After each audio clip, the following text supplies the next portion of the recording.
mendengarkan musik. Hembuskan perlahan-lahan, hitungan ketiga. Kita tarik nafas yang ketiga. 1, 2, 3. Tarik nafas.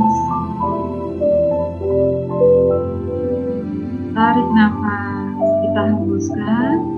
Hitungan 1, 2, 3. Perlahan kita tarik nafas kembali. 1, 2, 3. Hembuskan. 1, 2, 3. Sambil kalian menarik nafas, menghembuskan nafas, kalian perhatikan bagian tubuh kalian yang kalian rasakan. Pusatkan pada satu titik saja pada bagian tubuhmu.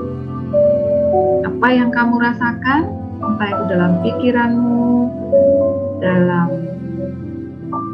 dadamu, di dalam semua yang ada di dalam tubuhmu. Kamu rasakan satu titik saja. Konsentrasi satu titik saja.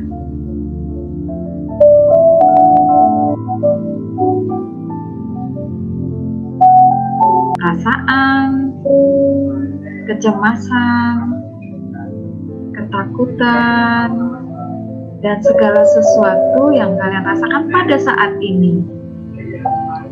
Perasaan manakah yang paling dominan? Perasaan manakah yang paling kalian rasakan? Apakah marah, sedih, senang, bahagia, susah, atau bergembira?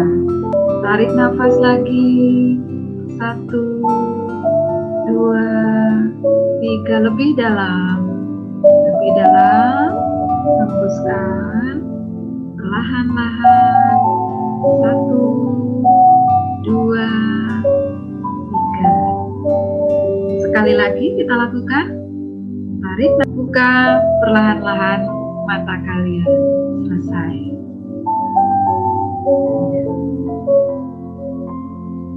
Oke, bisa dibuka matanya. Selesai. Oke. Nah, sip. Bu Eli mau bertanya, kegiatan yang tadi yang kalian lakukan itu adalah yang disebut dengan mindfulness. Kalian tahu itu apa mindfulness? Mindfulness, ya, itu adalah kegiatan yang dilatihkan.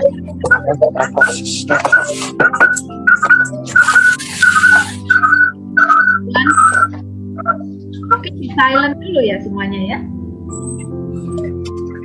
Dimatikan, di mute dulu ya. Ya, biar kalian bisa mendengarkan penjelasan Bu Eli. Mindfulness adalah latihan agar kita dapat berkesadaran penuh. Artinya, apa yang kalian lakukan saat ini, kalian sadar.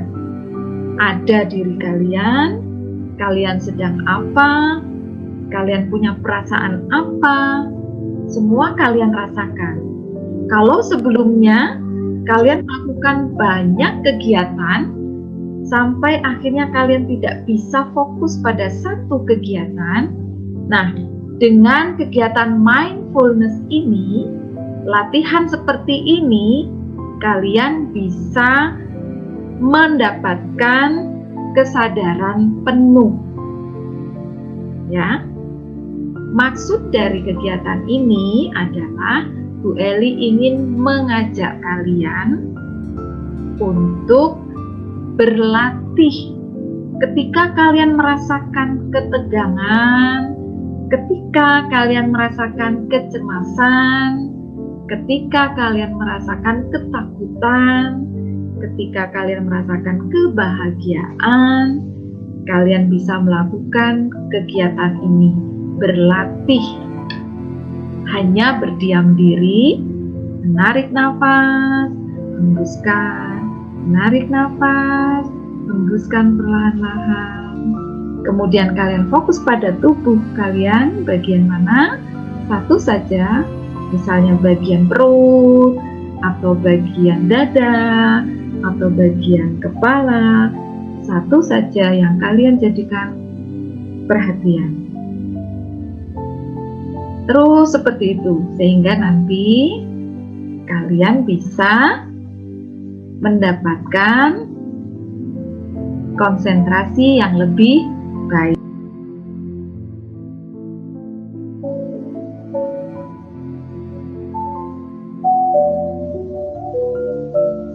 Tarik nafas, hembuskan. Tarik nafas,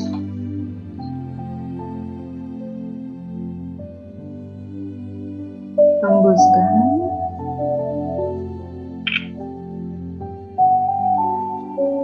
Tarik nafas, hembuskan. Sekarang buka mata kalian perlahan-lahan. Silakan dibuka. Matanya dibuka. Oke. Ya. Nah, sudah selesai. Arjuna malah tidur ya. Rena, Santi, Yanti ya. Bu El itu suka bingung. Santi Poyanti. Oke, sudah selesai. Dibuka matanya dan Bu Eli ingin bertanya apa yang kalian rasakan ketika kalian melakukan kegiatan yang sebentar ini. Boleh silakan kalian bercerita. Boleh diungkapkan. Silakan siapa yang mau mengungkapkan perasaannya. Apa yang kalian rasakan? Berbagi dengan teman.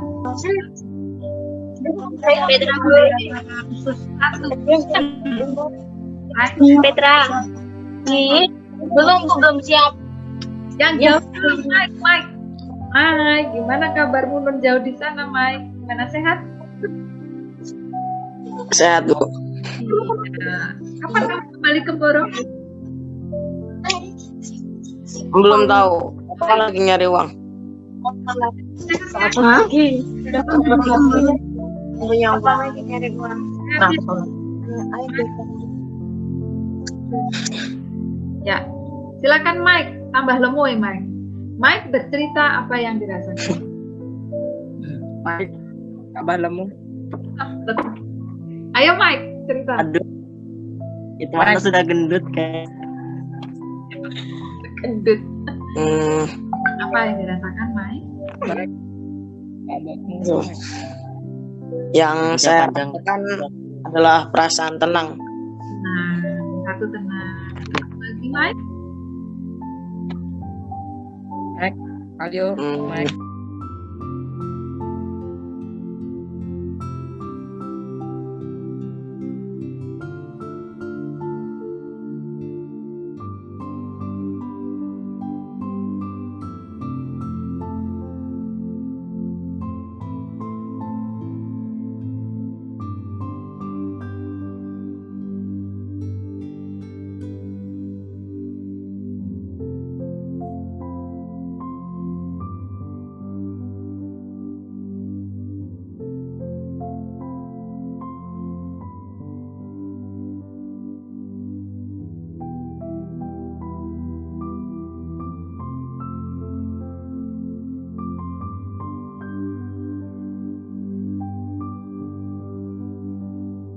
Nama saya Valentina Ulanda Suryaningtyas dari kelas 7B, nomor absen 17.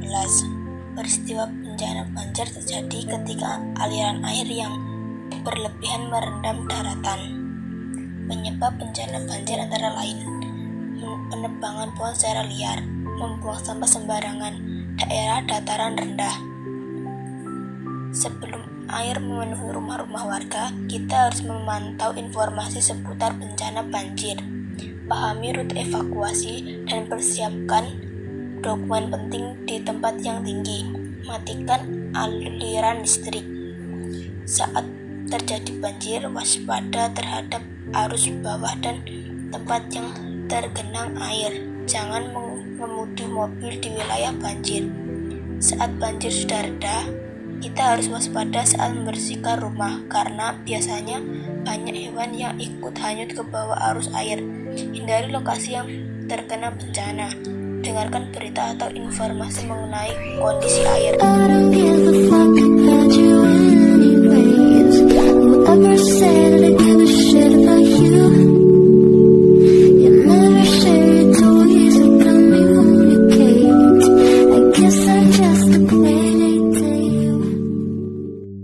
Shalom, nama saya Maria Betis Oktatiara dari kelas 7A. Apa dampak dan penyebab banjir?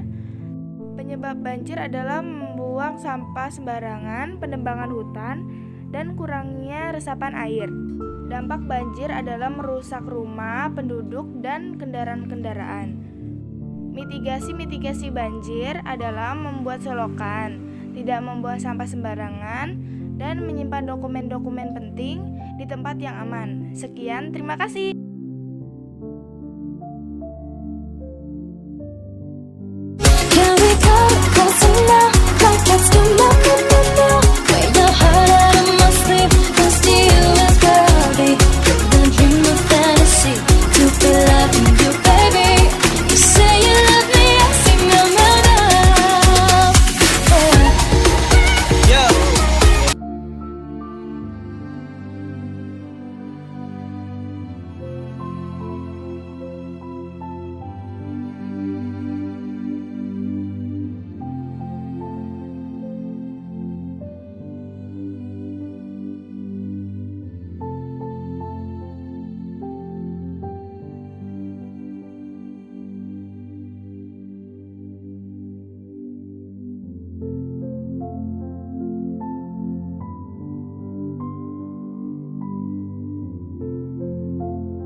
Yang saya rasakan setelah melakukan kegiatan mindfulness adalah pikiran dan hati saya menjadi lebih tenang, emosi saya lebih terkendali, tubuh saya menjadi lebih segar, dan pikiran saya bisa menjadi lebih fokus lagi.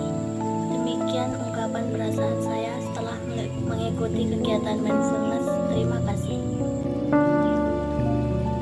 Romeo, take me somewhere we can be alone. I'll be waiting. All there's left to do is run. You'll be the prince and I'll be the princess. It's a love story, baby, just say. Refleksi. Pada proses pembelajaran materi IPA tentang bencana alam yang membahas gempa bumi, banjir, dan gunung meletus ini, saya merasakan ada perbedaan dalam proses pembelajaran sebelumnya. Pada pembelajaran kali ini, saya merasa lebih senang karena pembelajaran sesuai dengan yang saya inginkan, sesuai dengan gaya belajar saya, yaitu visual. Pada proses pembelajaran ini, saya diberi kesempatan untuk mengumpulkan dan membuat informasi tentang bencana alam gempa bumi dalam bentuk infografis. Saya senang karena saya dapat mengembangkan kreativitas saya dalam belajar. Ada banyak bentuk produk yang bisa saya hasilkan dalam upaya memahami materi yang diberikan. Saya menjadi lebih mengerti dan mudah memahami materi ini.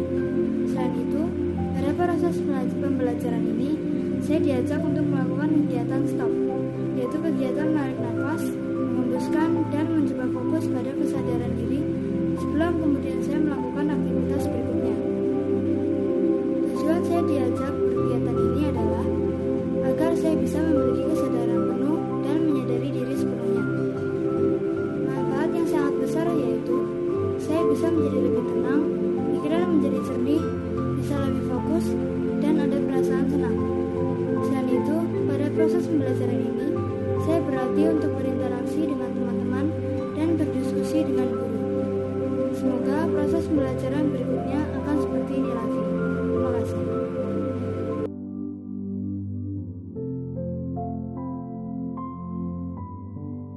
Setelah saya melakukan proses pembelajaran dengan menggunakan RPP berdiferensiasi dan proses pembelajaran sosial emosional pada kelas saya Mapel IPA kelas 7, saya merasakan bahwa banyak sekali ada perubahan.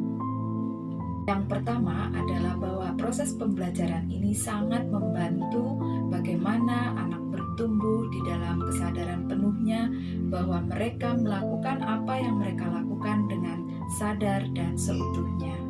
Yang kedua, bahwa proses pembelajaran ini membantu siswa untuk menemukan bagaimana mereka cara memahami materi dengan baik dan cara memahami materi dengan lebih mudah. Bapak dan Ibu, saya merasa senang sekali saat murid saya bercerita bahwa ketika mereka melakukan proses pembelajaran ini, mereka lakukan dengan senang hati. Sebabnya apa? Karena mereka merasa difasilitasi dengan baik sesuai dengan gaya belajar mereka masing-masing. Gaya belajar dengan auditori, gaya belajar dengan kinestetik, dan gaya belajar dengan visual. Dari ketiga gaya belajar tadi, ternyata Bapak dan Ibu, mereka murid-murid saya dapat mampu menghasilkan produk yang luar biasa. Ada yang bisa membuat informasi secara infografis, ada yang membuat analisa dengan menggunakan tabel analisa, dan ada yang membuat segala sesuatunya dalam bentuk rekaman video, dan di situ mereka bereksplorasi semaksimal mungkin. Inilah yang menjadi kebanggaan dan kebahagiaan saya sebagai guru pendamping mereka ketika proses pembelajaran berdiferensiasi dan sosial emosional ini berlangsung. Dulu ketika saya belum mengenal proses pembelajaran ini, ada banyak sekali perubahan. Salah satunya adalah bahwa dulu produk yang dihasilkan oleh murid saya sangat terbatas, dan mereka sungguh merasakan bahwa proses pembelajaran sebelumnya amat sangat membuat mereka tidak enjoy atau tidak merasa senang dan sulit untuk memahami materi. Tetapi sekarang dengan proses pembelajaran yang demikian, murid merasa lebih senang, lebih nyaman, dan mereka merasa dihargai bahwa kemampuan mereka adalah berbeda satu dengan yang lain, sesuai dengan apa yang mereka miliki. Proses pembelajaran KSE yang saya terapkan ini, saya menggunakan dua teknik pembelajaran KSE. Yang pertama adalah kesadaran penuh dan kesadaran sosial. Kesadaran penuh tujuannya adalah untuk menumbuh kembangkan kesadaran diri pada murid saya tentang apa yang mereka alami, tentang apa yang mereka jalani, dan tentang apa yang mereka lakukan dalam proses pembelajaran. Sedangkan pada kompetensi untuk kesadaran sosial, mereka dilatih untuk selalu berempati terhadap lingkungan sekitar dan orang-orang lain yang ada di sekitar mereka. Dua kompetensi tadi merupakan target pembelajaran yang saya ajarkan bagi murid saya di mata pelajaran IPA. Dan apa yang mereka dapatkan dari kedua kompetensi tadi adalah salah satunya bahwa murid saya akan dapat bertumbuh dan berkembang dalam kesadaran penuhnya, bahwa mereka sadar seutuhnya, mereka ada, mereka melakukan, dan mereka mengerjakan apapun yang mereka lakukan dan alami selama pengalaman proses pembelajaran. Yang kedua, kesadaran sosial bahwa mereka bisa berempati, lebih menumbuh kembangkan rasa peduli terhadap orang lain melalui proses diskusi, berkomunikasi dengan teman dan guru, dan saling berdiskusi bersama di dalam satu kelompok belajar. Dari penerapan proses pembelajaran berdiferensiasi dengan kompetensi sosial emosional mengarahkan kepada murid agar mereka dapat bertumbuh kembang dalam iman, ketakwaan, dan akhlak mulia, sikap mandiri, bernalar kritis, sikap bergotong royong, berkebinekaan, dan juga sikap untuk kreatif dan inovatif. Beberapa hal yang menjadi bahan refleksi bagi diri saya setelah saya menerapkan proses pembelajaran berdiferensiasi dengan integrasinya pada kompetensi sosial dan emosional. Yang pertama adalah bahwa perasaan saya lebih senang, lebih bahagia melihat murid-murid saya dapat belajar dengan menyenangi apa yang mereka pelajari, dan mereka lebih mudah untuk memahami apa yang saya ajarkan kepada mereka. Yang kedua, bahwa setiap kali saya harus melakukan proses pembelajaran, saya harus mempunyai komitmen bahwa hal ini harus saya terus-menerus lakukan supaya proses pembelajaran di masa mendatang menjadi lebih bermakna dan bermanfaat bagi murid saya dan juga bagi diri saya sendiri. Dan yang ketiga, bahwa mesti ada perbaikan di masa datang, yaitu bahwa setiap kali saya membuat perencanaan, saya membuat pelaksanaan, dan saya membuat refleksi hasil dari pembelajaran, tentunya merupakan keseluruhan proses yang harus saya lalui, sehingga apapun itu yang menjadi refleksi adalah menjadi acuan bagi diri saya untuk melakukan perbaikan-perbaikan di masa datang. Entah itu meliputi proses bagaimana saya melakukan rencana, bagaimana saya melakukan menganalisa proses pembelajaran yang terjadi, dan bagaimana saya harus memperbaiki hasil pembelajaran bagi murid saya. Bapak dan Ibu calon guru penggerak Indonesia, demikianlah pengalaman yang dapat saya bagikan kepada Bapak dan Ibu. Semoga pengalaman ini dapat menjadikan semangat bagi kita semua untuk melakukan perbaikan dalam bidang pendidikan di Indonesia. Bapak dan Ibu, selalu semangat dan berikanlah yang terbaik bagi putra-putri kita, murid-murid kita yang tercinta, agar mereka bisa mengalami keajaiban belajar yang sungguh dalam setiap harinya. Salam sehat dan bahagia untuk Bapak dan Ibu semuanya. Salam.